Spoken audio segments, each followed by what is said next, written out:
Hello, everyone. Welcome back to Right Place, Right Time, a not too woo woo podcast where I unpack plot twists and curveballs that Mama Uni has thrown at me for character development. My name is Betty, your host, and this is episode 2. Before we start, I just want to thank everyone for all of the support on my first episode and just this new journey that I'm on. It's very vulnerable for me to put myself out there in this manner, but it's something that's so dear to me and feels so aligned with who I am. Thanks for coming back. And also, if you have ideas on topics that you want to hear about, I am so open to knowing what those are. Today's episode is called Choosing Myself Even When It's Hard. That term, choosing myself, feels so empowering to say, but it's actually been such a difficult thing for me to do. From my childhood to my adulthood, I always felt that choosing myself had this negative connotation and somehow made me a selfish person. But I realize now that choosing yourself is the most healing and best form of self-care that you can do. I'm someone who feels things extremely deeply and I'm a natural empath, and for a lot of my life I felt like it was doing me a disservice to be this way because I didn't know how to navigate those emotions or how to express them, and so I internalized a lot of it, which made me become a very depressed person. I think somewhere along the lines of growing up, I stopped feeling safe with expressing myself fully, and that made me feel like a black sheep and not really feeling understood. I think a lot of people that I tell now that I was a very depressed kid probably wouldn't believe it. Like, how were you depressed? Like, you were always happy and you were playing and you would show up with a good attitude, and it wasn't false per se. It was just me trying to not focus so much on the negativity or on my deep emotions because I didn't know how to express them. So I learned to just brush them off. They did catch up to me though, and I went to head with the reality that yes, I was optimistic, but no, I was not internally happy. I wanted to be liked. I wanted to be accepted. I needed validation. I needed affirmation. And so the easiest way to get there was to not express myself and feel misunderstood. Growing up, I used to think I was a really nice person until I realized that it actually fell into a people pleasing bucket. And it really wasn't until I put myself in therapy that I started to unpack that and realize that about myself. I attached myself to people who made me feel chosen because I wasn't choosing myself. And that created an abandonment attachment. I look back at my younger self and I do feel sad for suppressing her emotions, but I do think it taught me how to be resilient and how to move forward in life without letting anything or anyone stop me. Recently, with my toxic job, I stayed for way too long because I wanted to feel dependable instead of feeling happy, which showed me that I was creating the same patterns, just different environment. I was bullied in high school over a rumor that was started that was false. It reinforced the feeling of not belonging and feeling like the black sheep, and that taught me how to not trust people. It wasn't until I met my bestest friend who broke down my brick walls and saw something in me and wanted me to be strong and persevere. And she was quite literally the backbone that I needed at that time because she believed in me. She literally stood outside of my house and would tell me to come out, and I would lie and say I wasn't home. I used to travel to Tecate in Mexico and visit my brother because he ran an orphanage. And so I would tell her I was in Mexico, but she would show up at my house and say, "No, you're not. I know you're home. Like, come out." It took something like that for me to get out of that hole that I was in, and she had so much faith in me. Also just encouraged me to not let the noise affect me. I think she knew that I was strong, but I was not strong in that moment. She came into my life in a very dark time where I needed someone to tell me that everything was going to be okay. I'm so glad she was placed in my life at that time. I don't know where I would have ended up had it not been for her. So talk about right place, right time. She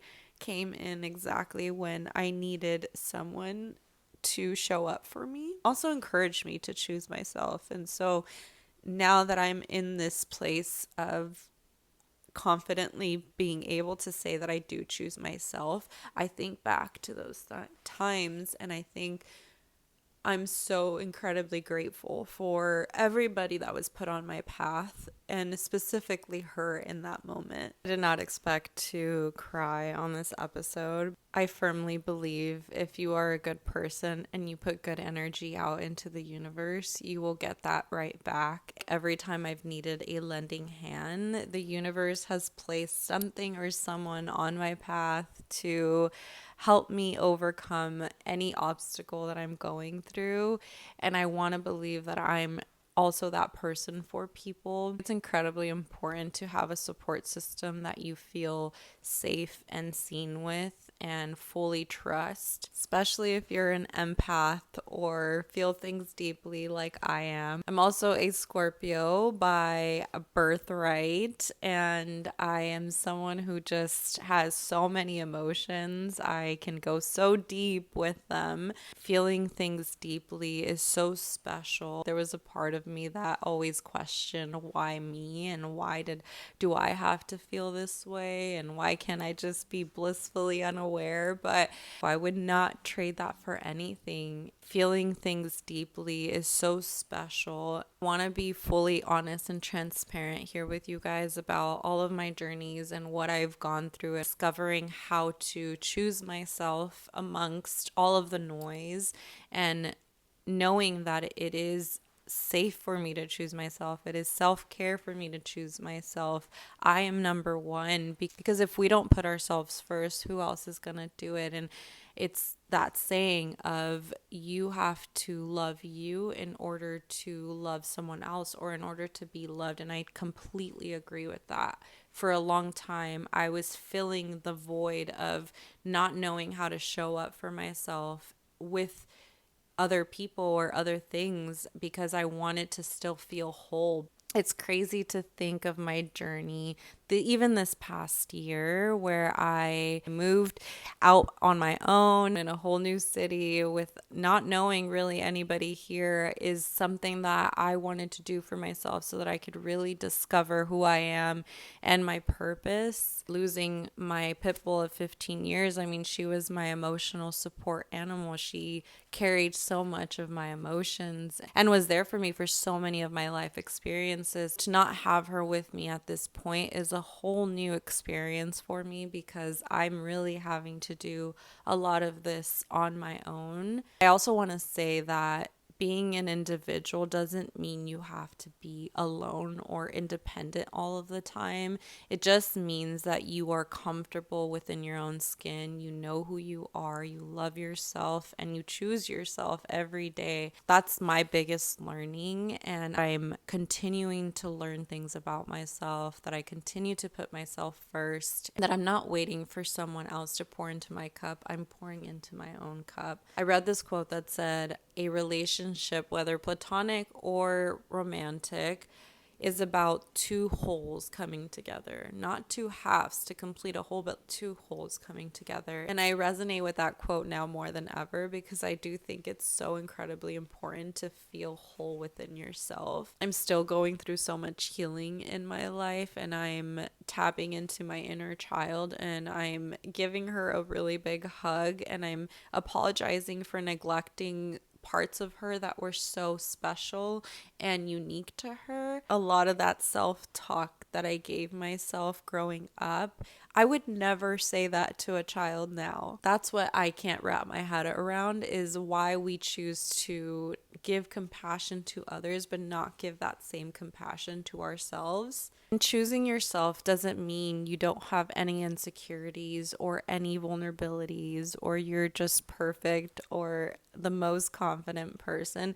But it does mean that you value yourself and you know your worth and you prioritize your needs. And that's what I'm learning how to do. I might have chosen myself before by not putting myself in situations because I knew I would feel uncomfortable, or not doing some things because of how they would make me feel. But now choosing myself looks like enjoying my own company and doing things that truly fill up my cup, but literally cultivating the good energy that I've built around me. I don't regret or take back anything that I've been through in my life because it's led me to exactly where I am, and it's led me to have even more compassion towards other people and towards myself. I love having a platform to share everything I've overcome and how I've healed in my journey with you guys, and hopefully inspire or encourage anyone out there who also feels like they're at this crossroad between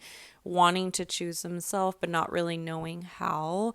It is possible, and there's so many tools out there. I've always been someone to advocate for therapy. I think it's a really great tool.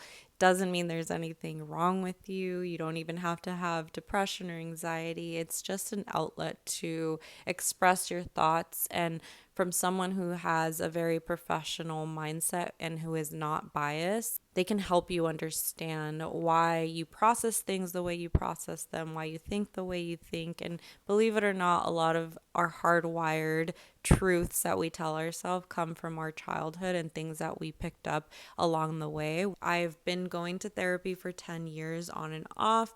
I'm not currently in therapy right now, but it's always something that I'm going to lean on as a tool.